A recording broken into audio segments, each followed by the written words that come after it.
It's a real honor to share this space with you, to explore something so fundamental together.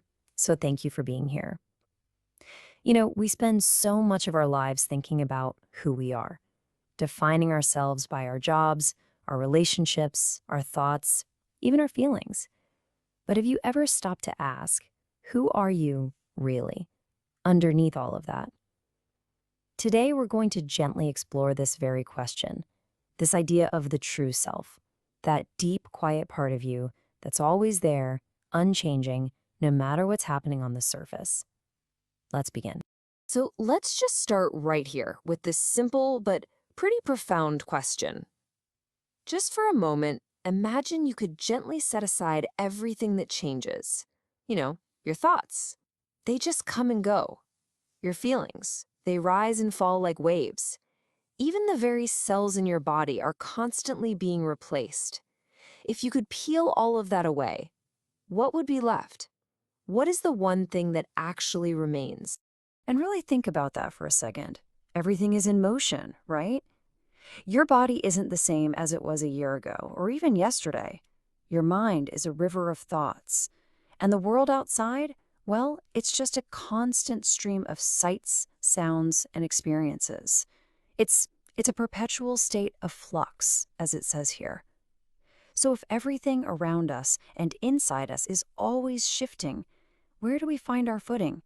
What can we possibly hold on to as a true anchor? Well, to find that anchor, that permanent part of us, we first have to get really clear on what's temporary. It's kind of like we're going to peel back the layers of an onion, the layers of what we usually call our self, starting with the most obvious one.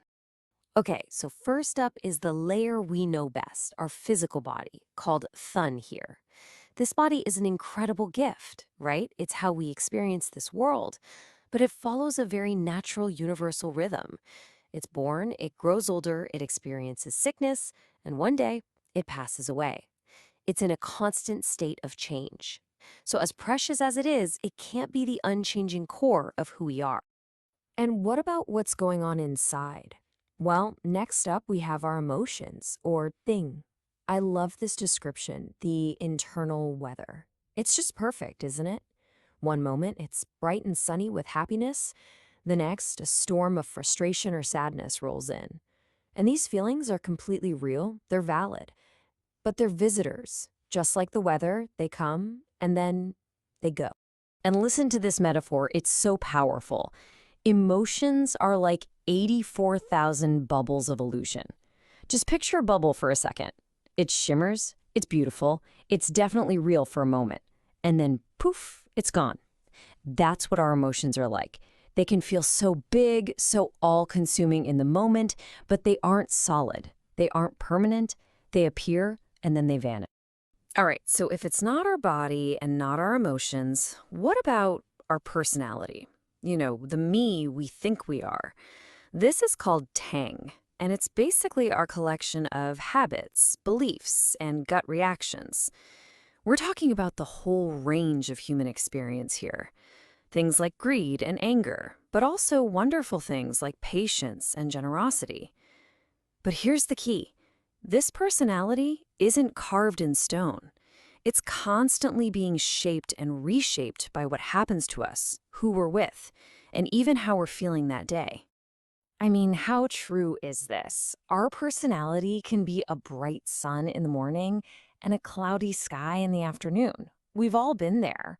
You can feel so patient and generous in the morning, and then after a single stressful phone call, you're irritable and short. It can change that fast.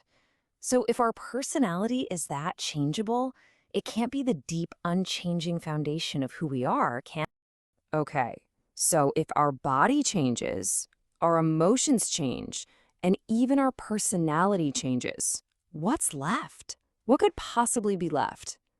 Well, this is where the journey turns inward. Now we get to look for that true core of our being, the one part of us that actually doesn't change.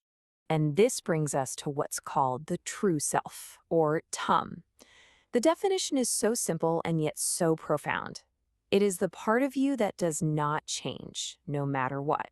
It's always there through all of space and all of time. It's that silent, aware, innermost center of your being. You might have heard it called by other names: Buddha nature, pure consciousness, the soul, but they're all pointing to the same constant, ever present reality within. Okay, you might be thinking, but what is it really? How can I experience it? Well, it's not some far off abstract idea. It's right here, right now.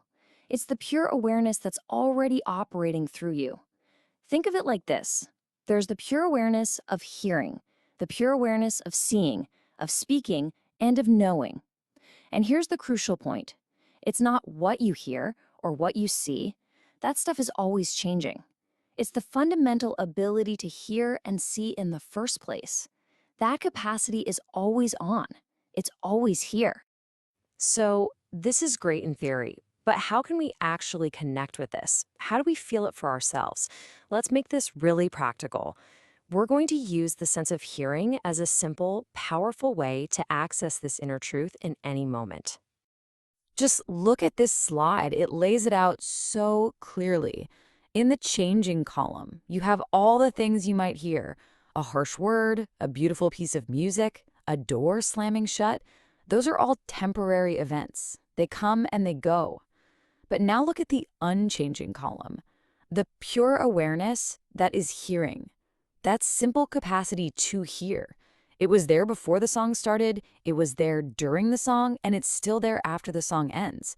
That quiet, constant listening awareness, that is a doorway to your true self.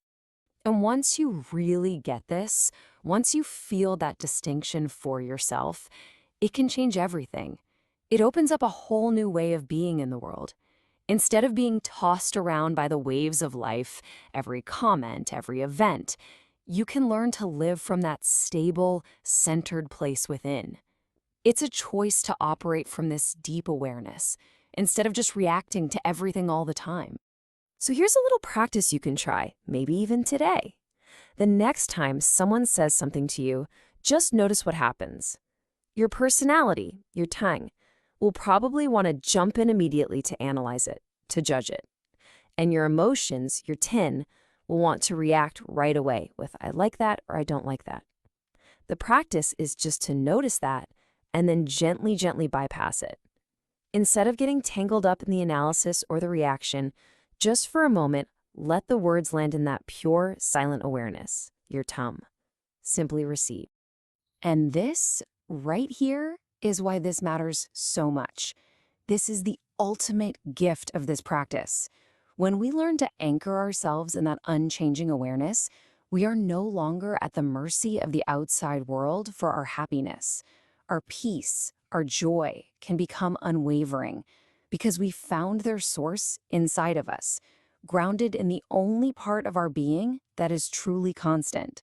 So, I'd like to leave you with this question to carry with you. The next time you find yourself listening to music, to a friend, to the sounds of the world around you, just gently ask yourself, who is it that's listening right now? Is it my personality with all of its stories and opinions? Is it my emotions with all their likes and dislikes? Or can I connect with that silent, unchanging awareness at my very core? Thank you so much for joining me on this inner exploration today. It's a journey worth taking. If this resonated with you, I invite you to subscribe to the channel so you don't miss our next deep dive. Be well, and I'll see you next time.